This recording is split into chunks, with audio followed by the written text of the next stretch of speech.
Hello guys, welcome back to my channel Aparajita the Bengali blogs. আমি আজকে চলে এসেছি আরেকটা নতুন ব্লগিং নিয়ে। আসলে আজকে আমি আছি আমার এক ছোট্ট পুচকুর জন্মদিনে, তো চলো তার সঙ্গে তোমাদের দেখা করাই। হাই করে দাও। হাই। জানি, আশা করি তোমরা সবাই চিনে গেছো, ও আদিশ। হ্যাঁ, আজকে ওরই জন্মদিন, তো ওরই বার্থডে সেলিব্রেশনে আজকে চলে এসেছিলাম আমি। তো চলো আরেকজন আমার স্টুডেন্টের সাথে তোমাদের দেখা করাই, যে ওর থেকেও ছোট, ওরই ভাই হয়। তো চলো ওকে একবার দেখিয়ে দিই তোমাদেরকে, তাকেও তোমরা সবাই চেনো। তো চলো ভালো করে হাই। সবাই খেলতে বসে গেছে না?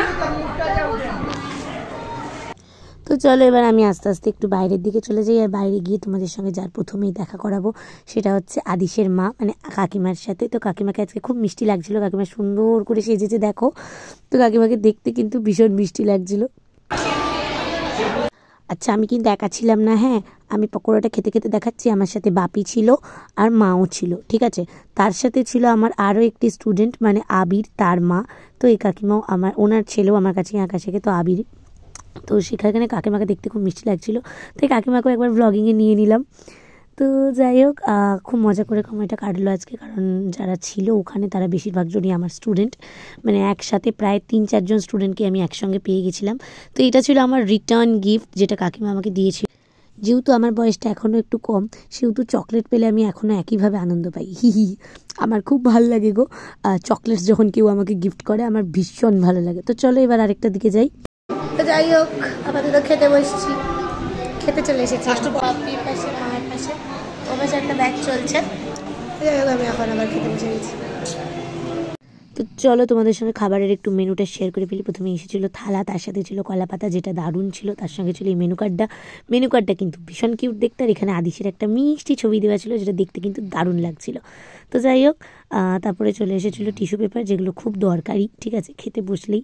স্যালাড ছিল, তার সাথে ছিল সস, তার সাথে ছিল পনির পাসিন্দা, ঠিক আছে, আমার যেটা খুব ফেভারিট। তার সঙ্গে এসে গেছিলো সঙ্গে সঙ্গে একদম গরমা গরম ফ্রায়েড রাইস আর চিলি চিকেন। এই কম্বোটা কিন্তু জাস্ট অসাধারণ লাগে, ঠিক আছে। আর ছিল ভাত, ডাল, চিংড়ি আলু পোস্ত, যেগুলোর কোনোটাই আমি খাইনি, ঠিক আছে। আমি তখন অবধি ওই ফ্রায়েড রাইস আর চিলি চিকেন নিয়েই বসেছিলাম, যেই দুটো জিনিস আমার খুব ভীষণ ভালো লাগে। তারপরেই সঙ্গে সঙ্গে এসে গেছিলো একদম নরম তুলতুলে মাটন কষা। মাটনটা যে কী পরিমাণ সুস্বাদু ছিল সেটা তোমরা দেখলেই বুঝতে পারবে যে কতটা নরম ছিল মাটনটা। তো এই দাদা আমাদেরকে খাবার দিচ্ছিলো আর প্রচণ্ড ইয়ার্কি করছিলো আমাদের সাথে, যেটা আমাদের দারুণ লেগেছিলো। তো দেখতেই পাচ্ছ মাটন আর ফ্রাইড রাইস, ওফ, এ তো অমৃত, এ স্বাদের কোনো ভাগ হবে না, ঠিক আছে। তারপর ছিল চাটনি, পাঁপড়, মিষ্টি, রসগোল্লা আর পায়েস। আর ছিল হচ্ছে কালাকাঁদ সন্দেশ, ঠিক আছে, কালাকাঁদ সন্দেশটা দেখাচ্ছি দেখো।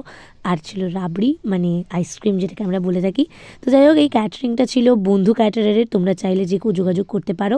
তারপর ছিল একটা আইসক্রিম, যেটা খেয়ে নিয়ে আজকের মতো আমি আমার খাওয়া শেষ করলাম, ঠিক আছে। তোমরা দেখতেই পাচ্ছ মোটামুটি এটাই ছিল আমাদের খাবারের মেনু। আর তারপর সোজা নিচে এসে দেখলাম আদি শুয়ে পড়েছে, কারণ ওর আর ভালো লাগছে না, ও এবার বিরক্ত হয়ে গেছে। তো ঠিক আছে, চলো ওর সাথে একটু মজা করে নিয়ে তারপর বাড়ি চলে যাব। সবাই খুব খুব ভালো থেকো, আবার দেখা হবে নতুন ব্লগে। টাটা।